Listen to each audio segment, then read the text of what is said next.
Bienvenue dans cette nouvelle vidéo. Aujourd'hui je vous retrouve pour faire un petit point au niveau des sorties du mois d'octobre. J'ai repéré énormément de choses. Je pense que c'est le mois le plus chargé depuis le début d'année. Entre les sorties poche, les sorties de one shot, les suites de séries, les premiers tomes de séries, vraiment. Il y en a pour tout le monde. J'ai même mis exceptionnellement cette fois-ci quelques titres un peu illustrés. C'est parce que c'est des titres assez particuliers. Je vous en reparlerai juste après. Deux petites choses avant de commencer la vidéo. La première chose, c'est qu'il y a tellement de titres que comparé à d'habitude où je vous lis les résumés de chaque one shot et chaque premier tome de série, je vais pas forcément le faire pour tous les titres parce que j'ai pas envie que la vidéo dure 45 minutes et qu'elle soit indigeste. Donc je vais faire ça pour quelques titres mais pas forcément pour tous. Mais je vous invite à mettre pause sur la vidéo si jamais il y a un titre qui vous intéresse pour que vous puissiez bien checker le nom de l'auteur ou de l'autrice et également le résumé pour voir si jamais ça peut vous intéresser, et je mettrai un maximum de liens dans la barre d'infos également pour que vous puissiez retrouver un maximum de titres facilement. Pour la première petite chose que je voulais vous dire. La deuxième petite chose, c'est que je n'ai pas inclus toutes les sorties de comédies romantiques de Noël et tout ce qui touche à Noël dans cette vidéo parce que sinon on n'allait pas s'en sortir, vraiment ça allait être beaucoup trop long. Mais j'envisage peut-être de vous faire une petite vidéo assez chill où il y aura que de la musique et où il y aurait que des petits templates qui vont se dérouler, où je vous présente en fait toutes les sorties, ce que moi j'aurais pu repérer au niveau des sorties de Noël, donc tout ce qui est comédie romantique, les contemporains qui se passent à Noël, etc. Que ce soit les sorties poche ou les sorties grand format, je me dis que ça peut être chouette de vous faire une vidéo à part consacrée à ça, qui sera peut-être une vidéo bonus que je vous mettrai un week-end par exemple, un dimanche matin.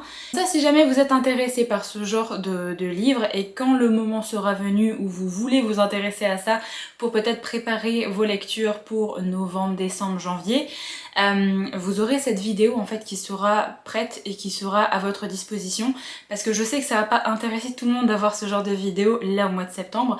Donc je me dis, est-ce que par exemple dans les 15 prochains jours, si jamais je vous prépare cette vidéo là, que je vous la mets sur la chaîne en vidéo bonus le week-end, est-ce que ça pourrait intéresser certaines personnes?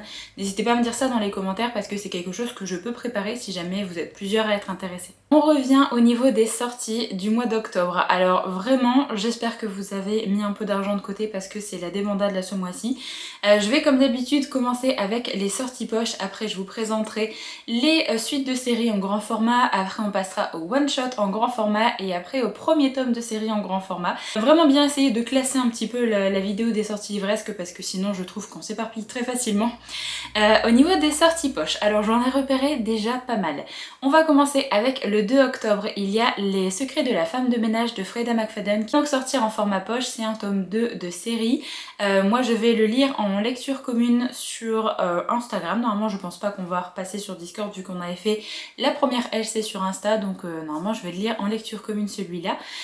Ensuite il y a La fille de la reine sirène qui est également un tome 2 de Tricia Levenseller, ça sort le 2 octobre également.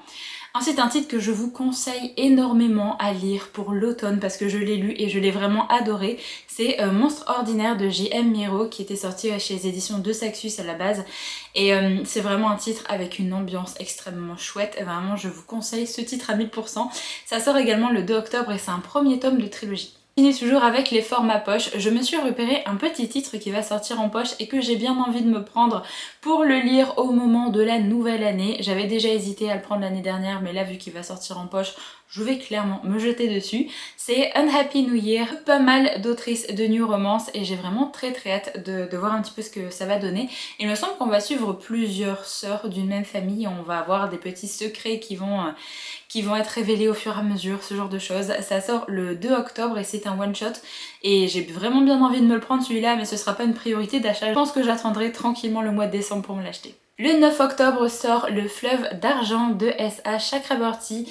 C'est le tome 3.5 de la série Daevabad, donc si jamais ça vous intéresse, c'est un petit recueil de nouvelles.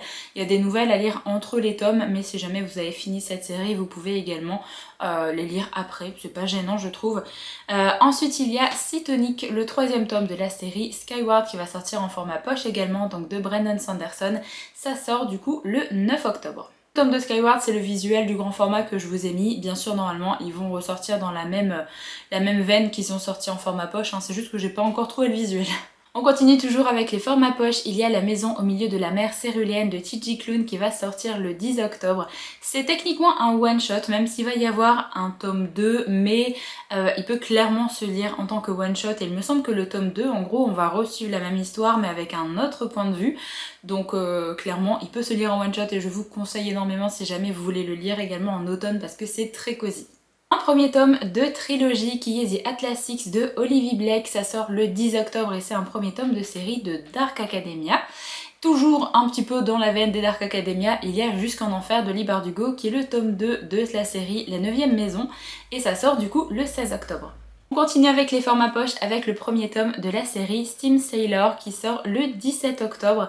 C'est un premier tome de série, je crois qu'il y a 3 tomes dans cette série si jamais je dis pas de bêtises. Ensuite il y a Les libraires gauchers de Londres de Garth Nix qui est un tome 1 si jamais je dis pas de bêtises, il me semble que c'est un début de série et ça va sortir en format poche le 17 octobre. De chez Léa il y a La campagne écarlate qui est le tome 2 de cette série de Brian Mike Cleland, ça sort du coup le 17 octobre. Le 23 octobre sort Dragon et mécanisme de Adrian Thomas. C'est un tome 2 de cette série. Ensuite il y a Le cercle occulte des gentlemen de Sarah Penner qui sort le 24 octobre et cette fois-ci c'est un one shot.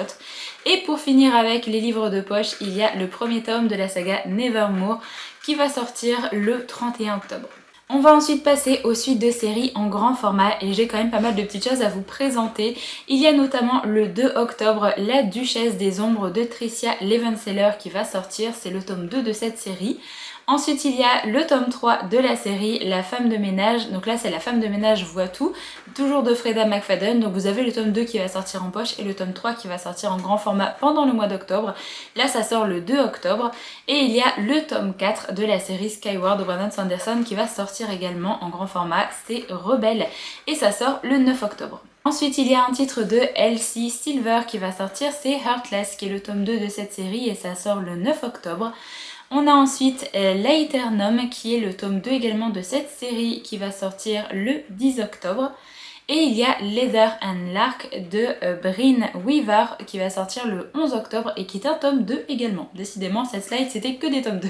Et bien on continue toujours dans la veine des tomes 2 puisque le 16 octobre sort la suite de la série Les Garçons Perdus de C.M. Stern. Toujours un tome 2 avec Le Trône Maudit de K.F. Brynne qui sort également le 16 octobre. Et toujours le 16 octobre, il y a Le Trône du Prisonnier de Holly Black qui est également le deuxième et dernier tome de cette duologie. On continue toujours avec les suites de séries, il y a L'Oracle de l'Oiseau Noir de Deborah Harkness qui sort le 16 octobre. Alors je l'ai mis en suite de série parce qu'il me semble que normalement c'est le tome 5 de cette série-là. Je trouve ça juste un petit peu dommage que ce titre-là sort avec une très belle édition et qu'il n'annonce pas forcément de réédition des premiers tomes. Vraiment ils ont fait un objet livre très joli là pour ce titre-là. Après peut-être que ça va être annoncé un peu plus tard dans l'année, je ne sais pas. Il y a ensuite le tome 10 de la série Les Détectives de Yorkshire qui va sortir, donc là c'est Rendez-vous avec le destin et ça sort le 17 octobre. Vous avez le deuxième tome d'une série de fantasy qui s'appelait en français il me semble La Lune chasseresse, si jamais je dis pas de bêtises, de Suzanne Denard et ça sort le 18 octobre. On continue encore avec les suites de séries, comme je vous l'ai dit, il y en avait vraiment beaucoup. Vous avez la suite de la série de Helen Scherer qui va sortir, donc c'est Shadow and Storm, c'est le tome 4 et il me semble que c'est le dernier tome de cette série qui va sortir le 23 octobre. J'attendais d'avoir un petit peu les dates de sortie pour cette série pour enfin la commencer et comme j'ai vu de très bonnes reviews, je vais pouvoir enfin débuter cette série et voir ce qu'elle donne. Comme ça si jamais j'aime bien, tous les tomes seront déjà dispo. Vous avez également le troisième tome de la série de Adrian Thomas. Tout à l'heure je vous disais que le tome 2 sortait en poche, et bien là le tome 3 sort en grand format. Il s'appelle Neige et poussière et ça sort le 23 octobre. Vous avez également un dernier tome de série qui est le tome 4 de la série Titan de Jennifer Lamantrot qui va sortir le 30 octobre. Et enfin pour conclure avec la catégorie des suites de séries en grand format, il y a la suite de la série Les 7500 visages, donc là je pense qu'en français ça va s'appeler Disciples du chaos, quelque chose comme ça. M.K. Loeb qui va sortir le 31 octobre, donc c'est le tome 2 et dernier tome de cette duologie. Vous avez le tome 7 de la série Keleana qui va sortir en français, donc de Sarah J. Maas. Petite précision sur ce tome 7, la Martinière G-Fiction a annoncé qu'il serait en édition, en tirage limité, puisqu'ils vont refaire totalement en fait la série avec les couvertures que l'autrice demande et qu'avec le vrai nom de la série, etc. Donc, ils ont quand même sorti le tome 7 avec un visuel qui est cohérent avec le reste de la série qu'ils avaient déjà sorti, mais si jamais vous voulez absolument cette édition, faites attention parce que c'est normalement un tirage limité. Et alors un titre qui sort plus tôt dans le mois mais que j'avais totalement zappé de mettre avant, c'est Le Trône de Cendre de Chloé Sepenaranda, qui est le 3e tome de cette série de romantécie, et ça sort donc le 10 octobre. Alors ensuite je voulais faire une petite pause graphique. J'ai 2 sorties en collector illustré à vous présenter, tous les 2 sortir là au mois d'octobre, et je tenais à le mentionner parce que je pense que c'est des éditions qui commencent déjà à sortir en prévision de Noël et de potentiellement des achats de cadeaux de Noël. Vous avez Eragon de Christopher Paolini qui va sortir dans une grande édition Harry Potter qu'ils avaient pu le faire et illustrer ce genre de choses. J'ai l'impression que ça va être le cas, donc là c'est avec des illustrations en couleur. Ça va sortir le 16 octobre, et après vous avez la même chose mais pour la série Hunger Games de Suzanne Collins qui va sortir également dans ce format collector illustré. Mais là il me semble que, si jamais je dis pas de bêtises, les illustrations à l'intérieur ne sont que en noir et blanc. À revérifier, mais il me semble que c'est ça que j'avais vu au niveau des informations. Et celui-là sort du coup le 3 octobre. Je voulais également citer une petite sortie graphique. Normalement j'inclus pas tout ce qui est manga, manhwa, parce que les vidéos sinon seraient interminables. Je sais qu'il y a pas mal de personnes qui avaient adoré ce titre là quand elle était sortie en roman. Et sachez que la série Fangirl de Rainbow Rowell va également être publiée en format manga si jamais ça vous intéresse. Ça sort le 9 octobre et du coup là c'est le premier tome de cette petite série de manga qui va sortir. On commence donc avec la catégorie des one-shots qui vont sortir en grand format, et j'en ai vraiment pas mal à vous présenter. Il y a tout d'abord Medea de Rosie Evelett, je sais vraiment pas comment prononcer son nom, désolée. C'est un titre qui sort le 2 octobre et c'est une réécriture de mythologie, et là on va consacrer cette réécriture au personnage de Médée. Donc je vous invite à lire le résumé si jamais ça vous intéresse. Une sortie qui m'intéresse vraiment beaucoup, c'est Starling House de Alix E. Harrow. Ça sort le 2 octobre et j'ai extrêmement hâte d'avoir ce titre entre les mains. Autant vous dire que c'est un titre que je vais lire pendant le mois d'octobre parce qu'il me tente énormément. Pour le petit résumé de ce titre-là, on nous dit: la mâchoire en fer sculptée d'un portail, la langue rouge d'une allée, l'ombre noire de sycomore enchevêtrée, dans les rêves d'Opale, la mystérieuse Starling House exerce une fascination lancinante. Comme si c'était pour elle que la demeure rayonnait de sa lumière ambrée, frémissante dans la nuit brumeuse. C'est pourtant un domaine interdit dont on ne sait rien et qui tient chaque habitant de la petite ville d'Éden à distance.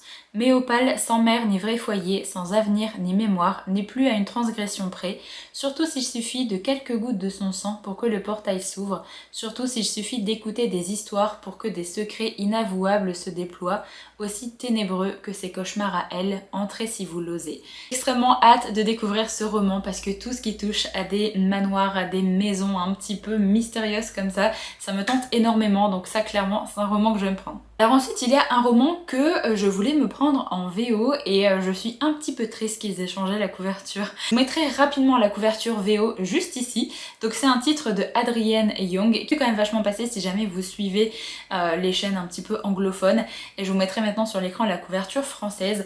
Elle est pas moche, c'est juste que j'aime vraiment beaucoup la couverture qui était de base, du coup je suis un petit peu déçue. Donc là ils ont traduit le titre par Parmi les fleurs bruisselées secrets, et ça va sortir aux éditions HarperCollins et ça sort le 2 octobre.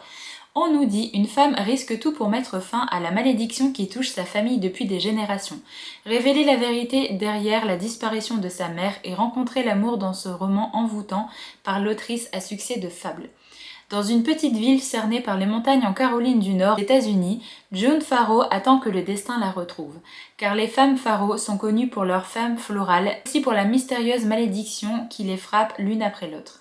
Depuis un an, June voit et entend des choses qui n'existent pas, de légers carillons éoliens, une voix l'appelant par son nom et une porte mystérieuse apparaissant de nulle part, autant de signes qui lui annoncent le début de sa longue déchéance. Pourtant, après la mort de sa grand-mère, June se risque à toucher la porte qui continue de surgir devant ses yeux ébahis et à en franchir le seuil. De l'autre côté l'attendent un voyage à même de changer à la fois le passé et le futur, la vérité derrière les mystères qui tourmentent sa ville et une histoire d'amour maudite. Franchement ça a l'air vraiment très bien et pareil ça a l'air d'être un roman qui est parfait à lire pour l'automne.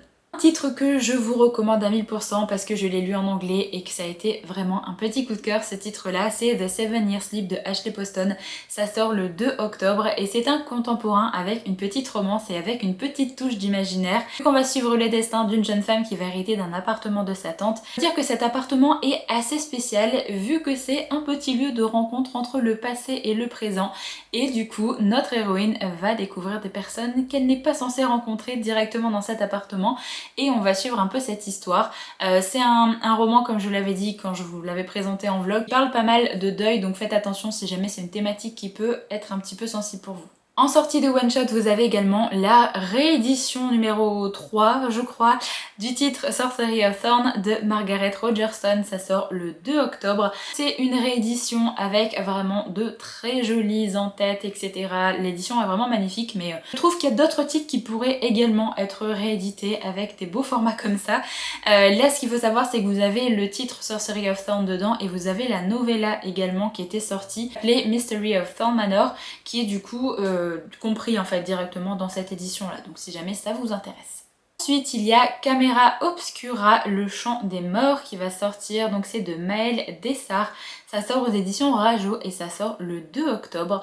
On est au 19e siècle à Londres, dans la grande puanteur, survenue 2 ans plus tôt, plongée dans l'obscurité par une brume perpétuelle. Plus inquiétant encore, certains cadavres se relèvent. On les appelle les putréfiés. Léandre, jeune lord et étudiant en médecine, est persuadé que ces créatures sont la clé pour sauver sa sœur atteinte d'une maladie incurable.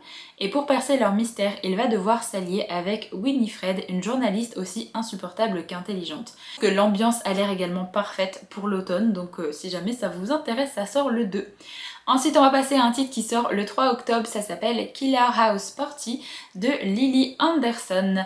On nous dit: échapperont-ils à la malédiction? Un manoir abandonné, tous les élèves de terminale réunis et de la bière qui coule à flot, la soirée organisée par Arden promet d'être mortelle. Mais quand les adolescents se rendent compte qu'ils ne sont pas les seuls et que du sang ruisselle le long des murs, il est déjà trop tard pour s'enfuir. Un petit titre un petit peu creepy comme ça peut être très chouette également. Ensuite vous avez un petit contemporain avec une petite romance, il me semble, qui va sortir, c'est le théorème des garçons de Anna Gracia. Ça sort le 3 octobre. Et petite romance contemporaine avec recherche d'identité, moi c'est quelque chose que j'aime vraiment beaucoup, donc je le laisse dans ma wishlist également celui-là. Je vous invite à lire le résumé si jamais il vous intéresse. Ensuite vous avez la sortie des Héritiers de la haine de El Rino qui va sortir aux éditions Addictasie, ça sort le 3 octobre. Petite phrase d'accroche donne assez envie, on nous dit: il n'a qu'un but, tuer la princesse, et si celle-ci était juste sous ses yeux. Voilà, une petite histoire de romantécie avec la présence d'une princesse, ça a l'air assez classique, ça peut toujours être cool. Un autre roman que je vous conseille à 1000% si jamais vous aimez les histoires de vampires, c'est Dot de sang de S.T. Gibson. Ça va sortir aux éditions Sabran le 3 octobre. Je l'ai lu et je l'ai complètement adoré, donc n'hésitez pas à foncer dans cette histoire si vous aimez les histoires de romance, les histoires de vampires, le style un petit peu gothique, un peu sombre, le côté un peu sensuel qu'on peut retrouver quand on a des histoires de vampires. Clairement, c'est un roman que je vous conseille, l'ambiance est vraiment folle et les personnages sont hyper bien travaillés. Il n'est pas très gros en plus comme roman, donc ça se lit vraiment tout seul. Faites attention parce que si jamais vous n'aimez pas ça, il y a des scènes explicites dans ce roman, donc je préfère prévenir, mais j'ai vraiment adoré. Ce que vous avez besoin de savoir de cette histoire, c'est qu'on va suivre la fiancée de Dracula. Voilà, vraiment, foncez les yeux fermés pour ce titre-là. Titre qui a l'air parfait pour l'automne également, c'est Les filles de Witch Hazel House, qui est de Cécile Guillot et de Nora Lake. Ça va sortir aux éditions Nemos, ça sort le 9 octobre. Alors on nous dit: l'arc vient d'être admise à Witch Hazel House dans un programme spécial accueillant un petit groupe d'élèves pour étudier la littérature. Souffrant de TOC, elle espère prendre un nouveau départ. Dans le manoir aux amamélis, aux fleurs d'automne et aux nombreux chats, elle débute une vie paisible où de nouvelles amitiés se forgent au fil des soirées, à lire au coin du feu avec une bonne tasse de thé et des virées shopping à Stormhill. Jusqu'au jour où son amie Violette décide de faire une séance de spiritisme afin d'entrer en contact avec la présence bienveillante qu'elle pense sentir dans la bâtisse. Des phénomènes étranges commencent alors à se produire, de plus en plus violents, puisant dans leurs peurs les plus profondes pour les torturer. Pendant qu'elles ont réveillé quelque chose qui aurait dû rester endormi, elles enquêtent pour savoir ce qui les hante. Hélas, les maisons ont un passé et il n'est pas toujours bon de s'y confronter. Encore une histoire de maison un petit peu étrange comme ça a l'air très très chouette. Je change un petit peu de position parce que sinon j'ai le soleil en plein dans les yeux et c'est vraiment pas pratique. On continue avec les sorties en grand format, j'ai encore quelques petites choses à vous présenter en one shot.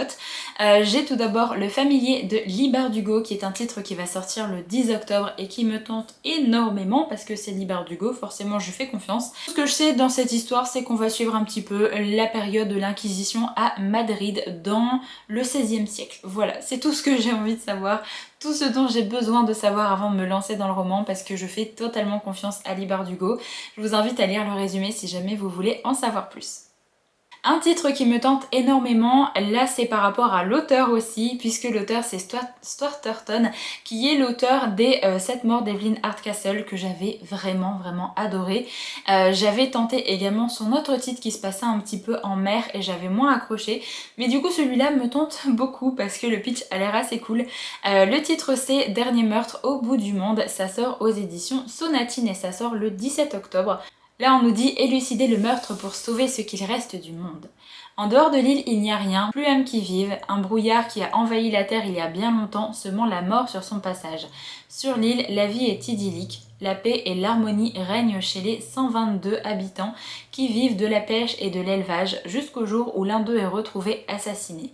Pire encore, il se pourrait que ce premier meurtre commis sur l'île soit aussi le dernier. Car au même moment, le système de sécurité qui protège les lieux du brouillard s'est arrêté. S'ils veulent sauver de l'extinction ce qu'il reste de l'humanité, les habitants doivent maintenant découvrir qui est le coupable. Il leur reste 107 heures avant qu'il ne soit trop tard. Je pense qu'on va avoir quelque chose qui va être assez haletant vu qu'on a un certain nombre d'heures avant un petit peu la fin de l'espèce humaine. Donc ça a l'air vraiment très cool. Et encore 2 titres à vous présenter en sortie grand format en one shot. L'avant-dernier c'est Le Palais d'Eros de Caro de Robertis qui va sortir le 23 octobre, une magnifique édition qui est prévue. On nous dit juste que c'est une réécriture féministe, queer et spicy du célèbre mythe d'Eros et Psyché. Voilà, si jamais ça vous intéresse, n'hésitez pas à lire le reste du résumé. Je pense que cette petite phrase fait quand même bien le bilan de ce qu'on va retrouver dans le roman. Et alors un autre titre qui doit sortir, il me semble aux éditions Sabran ou alors chez De Saxus, mais je pense que ça va être chez Sabran. Il y a normalement le titre Lady Macbeth qui va sortir de Ava Reid. Ça sort le 31 octobre. Encore eu d'annonce de la part de la maison d'édition à l'heure où je tourne cette vidéo, mais je pense que ça ne saurait tarder. Du coup il n'y a pas encore de résumé français officiel non plus, mais n'hésitez pas à suivre la maison d'édition sur Instagram si jamais vous voulez lire un petit peu le résumé de ça. Sinon je vous le mets en anglais sur l'écran si jamais ça vous intéresse. Mais moi c'est un titre clairement que j'ai très envie de lire. On va enfin passer au premier tome de séries qui vont sortir en grand format et il y en a encore beaucoup donc la vidéo n'est pas encore prête de se terminer. Le premier titre sort le 2 octobre et s'appelle Agence Perdido et c'est de Victor Dixon.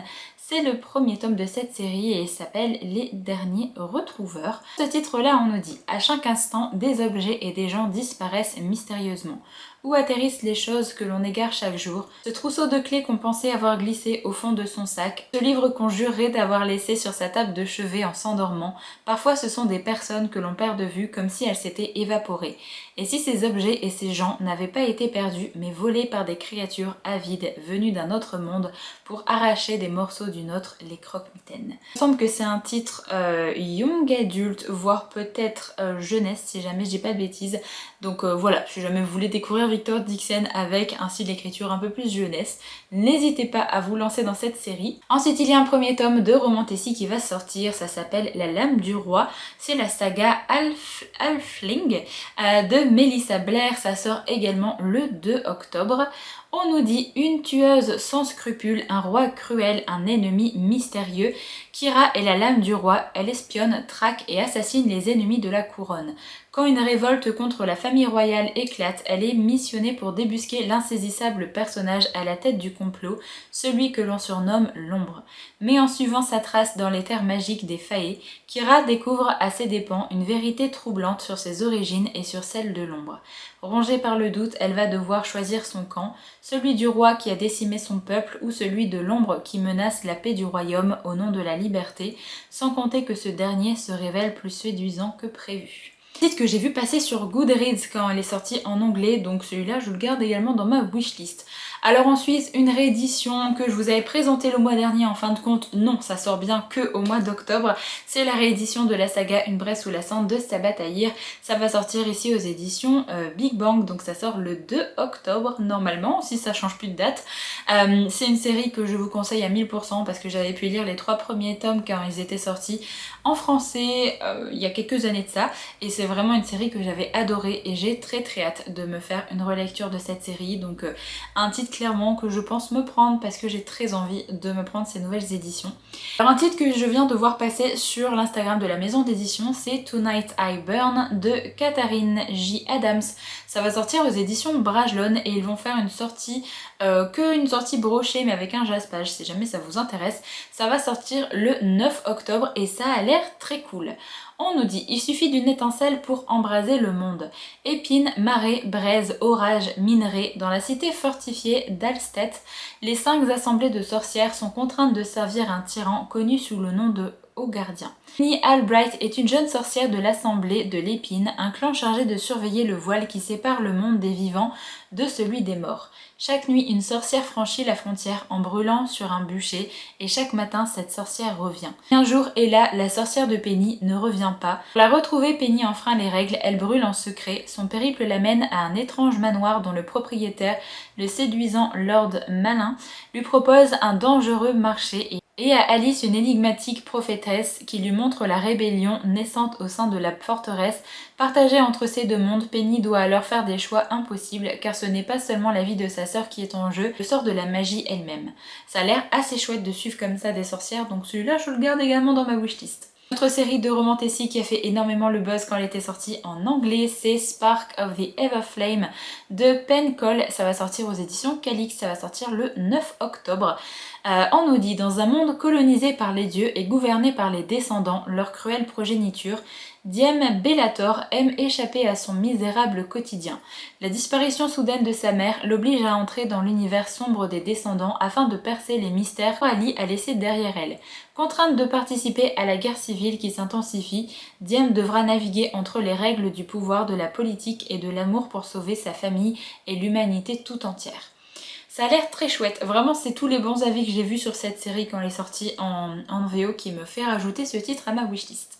Alors un titre qui a l'air assez jeunesse, donc qui n'a pas forcément l'air d'être pour moi, mais je tenais à le mentionner dans cette vidéo parce que je trouve la couverture absolument magnifique. C'est Les légendes des terres de Cannes, le premier tome de la série qui s'appelle La quête du cerisier blanc de Thierry Leclerc. Je trouve la couverture absolument magnifique. On nous dit juste au niveau du résumé que c'est une duologie plongée au cœur d'un conflit politique dans un univers aux inspirations japonaises, des jumeaux en quête de réponse missionnés par les rois pour sauver les terres de Cannes d'une terrible malédiction. Ça a l'air vraiment très cool, donc si jamais vous lisez des titres un peu plus jeunesse, young adulte, n'hésitez pas à vous pencher dessus. Ensuite, il y a un autre premier tome de série qui s'appelle Le Chant des Marqués de S.M. Gaither. C'est le premier tome de la série d'Ombre et de Couronne. Ça va sortir aux éditions Lost Kingdom. La couverture est encore une fois très jolie. Ça sort du coup le 16 octobre. C'est un premier tome de romantasy. Je vous laisse lire le résumé parce que j'ai l'impression que je suis en train de perdre ma voix à force de parler depuis tout à l'heure. Mais en tout cas, ça me tente plutôt bien. On nous dit juste « Les anciens dieux grondent et ne resteront plus en sommeil très longtemps ». Voilà, franchement, ça a l'air d'être chouette quand ça parle de Dieu, c'est un titre de romantasy, il m'en faut pas plus pour ajouter ce titre-là à ma wishlist. Un titre qui m'intéresse pas forcément pour ma part, mais je tenais également à le citer dans cette vidéo au cas où ça peut vous intéresser vous, c'est L'aube et la nuit de Alison Carr Weichter. Je suis désolée si jamais je prononce ça mal. Ça sort aux éditions Milady et ça sort le 16 octobre. On nous dit bienvenue à Nuva 3 où l'élite est aussi puissante que les dieux. Je vous laisserai lire le résumé si jamais ça vous intéresse. Un titre qui je pense va intéresser pas mal de personnes puisqu'il y a un nouveau titre de l'autrice Anna Triss qui va sortir, c'est Divine Darkness, donc c'est une offrande de chair et de sang. Ça va sortir aux éditions Hugo Roman dans leur collection Romantasy le 16 octobre. On nous dit une offrande de chair et de sang destinée aux plus dangereux des dieux. Danaé est la fougueuse princesse rebelle du royaume souterrain réservé aux humains hérétiques sous les florissantes contrées régies par les Fedras, de puissantes divinités aussi vénérées que redoutées. Sun, dieu de la lumière, décide de se marier. Contre toute attente, il choisit pour épouse Danaé. Or, son frère ennemi, Night, dieu des ténèbres, vient contrarier ce projet, séquestrant sa fiancée dans une effusion de violence. Night pose à sa captive un ultimatum visant à déclencher une guerre contre Sun. Pour éviter la destruction de son peuple par le dieu, la jeune femme accepte de jouer le rôle de sa maîtresse en public et intégrer la cour impitoyable des elfes de nuit, vampires et loups-garous qui dirigent d'une poigne de fer.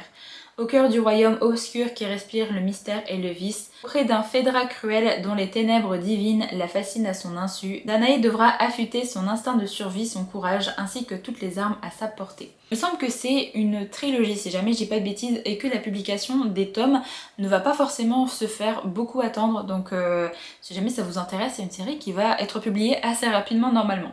Ensuite, il y a un petit roman qui a l'air assez loufoque, c'est Un loup bien relou de Juliette Cross, c'est le premier tome de la série Sous le charme, sur le 16 octobre et ça a juste l'air d'être un titre un peu fantastique avec pas mal d'humour. Quelle est la pire chose qui puisse arriver à un loup-garou? Et il me semble que ce loup-garou n'arrive plus à se transformer en loup et que ça va poser quelques problématiques et qu'on va suivre un petit peu cette histoire. Un titre clairement que je garde dans ma wishlist parce qu'il est pas très gros et je me dis un livre avec un petit peu d'humour comme ça peut être chouette de temps en temps. Il y a le premier tome de la série de Eliskova qui va sortir, donc c'est L'éveil de l'air, ça sort aux éditions Big Bang le 16 octobre. Le petit résumé on disait des marchelaires qu'ils étaient les enfants du ciel. Une dernière conquête sépare l'Empire Solaris de l'unification du continent et le pouvoir rare qui sommeille en Vala Jarl, apprenti bibliothécaire de 17 ans pour échanger le cours de la guerre. Depuis son enfance, Vala a toujours trouvé refuge dans les livres, heureuse de rester à distance des mystérieux sorciers qui vivent dans une tour du château au cœur de la capitale. Mais quand elle sauve la vie du prince Aldric, l'un des plus puissants sorciers de l'Empire, Vala est propulsée dans un monde plein de magie et de secrets. Elle doit alors faire un choix, car si elle accepte son pouvoir, il lui faudra commencer une nouvelle vie. Et tandis qu'elle hésite, elle se rapproche de plus en plus du prince, de puissants ennemis attendent tapis dans l'ombre. C'est une série que j'avais vu pas mal passer quand elle était sortie en anglais également, et je suis plutôt contente qu'elle sorte en français. J'aimerais bien d'abord lire l'autre série que j'ai de l'autrice dans ma pile à lire, donc ça va pas être une priorité d'achat, mais en tout cas ça reste dans ma wishlist. Ensuite il y a le premier roman de Romantasy, il me semble, de Alexiane de Lys qui va sortir, ça s'appelle L'Empire des ouragans et ça sort le 17 octobre. Je sais juste que c'est de la Romantasy et qu'il va y avoir des dragons, c'est à peu près tout ce que je sais. Je vous invite à lire le résumé si jamais ça vous intéresse. En tout cas j'aime vraiment beaucoup la couverture. Une série de Romantasy va également être traduite aux éditions Olympe et c'est une série qui est très attendue, c'est Powerless de Lauren Roberts. Ça sort le 17 octobre et alors c'est un titre qui fait un petit peu polémique, enfin c'est une sortie qui fait un petit peu polémique que les éditions Olympe ont décidé de sortir ce titre là uniquement en édition hardback, donc en relié, sauf que il y a quelques maisons d'édition qui décident de faire ce choix. Déjà je trouve ça un petit peu nul de pas laisser le choix entre le brochet et le relié, on n'est pas vraiment au même niveau de prix entre les deux et je trouve ça plutôt chouette d'avoir déjà deux choix à ce niveau là. Le problème c'est qu'ils ont décidé de sortir une version reliée qui allait être en tirage limité en plus de ça, donc je trouve ça assez nul de leur part d'avoir choisi de faire ça pour une série qui est aussi attendue en traduction en français. Je comprends vraiment pas du tout leur choix éditorial pour ce titre là, surtout qu'en plus ils ont fait un objet livre vraiment très joli, donc je vois pas pourquoi ils lancent cette course comme ça d'achat pour ce titre là. Vraiment là c'est assez bizarre de la part de la maison d'édition de faire ce choix là, donc je comprends pas trop. En tout cas sachez que si vous voulez absolument l'édition reliée, eh bien il faudra se dépêcher pour l'avoir parce qu'il n'y aura pas forcément de réédition en édition reliée apparemment, et ils comptent peut-être faire une édition brochée s'il y a une réédition un peu plus tard. Voilà, c'est à peu près tout ce qu'ils ont dit sur leur Instagram et autant vous dire qu'il y a beaucoup de personnes qui ne sont pas contentes de leur choix et je comprends. Au niveau du résumé, on nous dit « Seuls les êtres extraordinaires ont leur place au royaume d'Ilia.